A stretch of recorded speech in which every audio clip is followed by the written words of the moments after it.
Welcome back. मेरा नाम रवि पांडे और आज हम सीखेंगे टाइप्स ऑफ डॉक्टर्स। तो देखिए, आज जो हमारा देश कोविड-19 से जो जूझ रहा है, जो डॉक्टर्स हैं हमारे, वो हमारे लिए एक देवदूत के रूप में काम कर रहे हैं।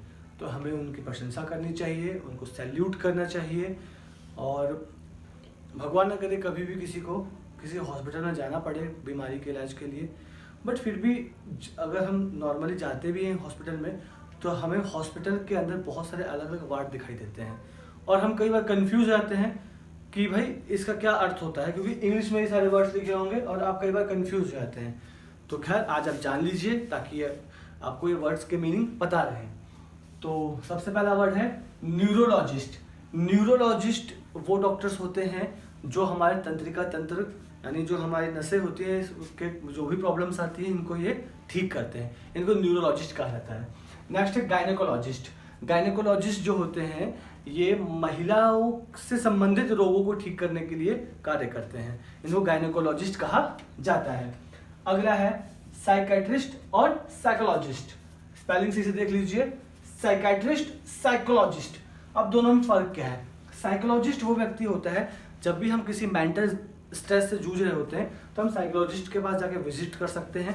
वो हमें अलग अलग पद्धतियां बता करके, अलग अलग तरीके बता करके हमारा ट्रीटमेंट कर सकता है अगर हम बीमार हैं, साइकोलॉजिकली स्ट्रेस में हैं।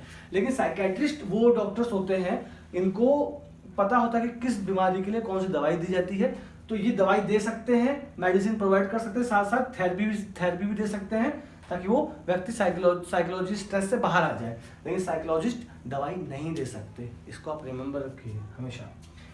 ENT, ear nose throat, ear nose throat, इनके स्पेशलिस्ट होते हैं, उनको ENT डॉक्टर्स कहा जाता है। ऑप्थेल्मोलॉजिस्ट और ऑप्टोमेट्रिस्ट ये दोनों ही आईज के डॉक्टर होते हैं, आई स्पेशलिस्ट होते हैं दोनों।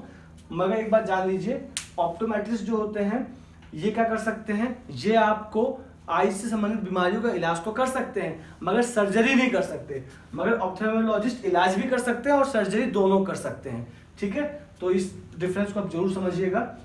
अब अगला देखिए वर्ड है, इसको बोलते हैं पीडियाट्रिशियन। पीडियाट्रिशियन का मतलब शिशु चिकित्सक। जो बच्चे होते हैं उनके इलाज के लिए ये स्पेशलिस्ट होते हैं। अगला है डेंटिस्ट। डेंटिस्ट यानी दांत के रोगों के लिए, दांत में कीड़ा लग जाता है, गम्स में प्रॉब्लम्स आती हैं, सो मेनी प्रॉब्लम्स देयर, तो ब्रश किया करो भाई ट्वाइस इन अ डे, तो उनको डेंटिस्ट कहा जाता है। कार्डियोलॉजिस्ट, कार्डियोलॉजिस्ट यानी हृदय रोग से संबंधित कोई भी बीमारी हो तो उसके लिए व्यक्ति को कार्डियोलॉजिस्ट के पास जाना होता है। जर्नल प्रैक्टिशनर, जर्नल प्रैक्टिशनर वो लोग होते हैं जैसे हमारे घर, हमारे आसपास मोहल्ले में बहुत से ऐसे डॉक्टर दिख जाते हैं हमें जो ऑलमोस्ट सभी बीमारियों का इलाज एक लेवल पे कर पाते हैं। बाद में वो रेफर करते हैं, अगर बीमारी ज़्यादा बड़ी हो तो उसको बड़े अस्पतालों में रेफर करते हैं, तो उनको जनरल प्रैक्टिशनर कहा जाएगा। डर्मेटोलॉजिस्ट, जैसे समझ में आ रहा है पहले ही वर्ड से, डर्म, डर्म का मतलब होता है चमड़ी। चमड़ी से संबंधित कोई भी बीमारी होती है उसके लिए डर्मेटोलॉजिस्ट होते हैं। लैब टेक्नीशियंस, लैब टेक्नीशियंस वो व्यक्ति होते हैं जो लैब के अंदर खून का, यूरिन का या कोई भी अलग सैंपल्स का जांच करते हैं। सर्जन्स, सर्जन्स जो होते हैं ये क्या करते हैं, ये ऑपरेशन वगैरह करते हैं, राइट। नर्सिस, आपको पता होगा नर्सिस के बारे में। फार्मासिस्ट, फार्मासिस्ट वो होते हैं जो बाहर दवाइयाँ देते हैं हमें। तो आई होप ये आपको पूरा समझ में आया और टाइप्स ऑफ डॉक्टर्स कितने तरह के होते हैं। अगर फिर भी कोई प्रॉब्लम है तो आप मुझे कमेंट कीजिए नीचे और शेयर कीजिए वीडियो को, ठीक है। और ये पूरा वीडियो पॉज करके आप लिख सकते हैं सारा का सारा। Thank you very much.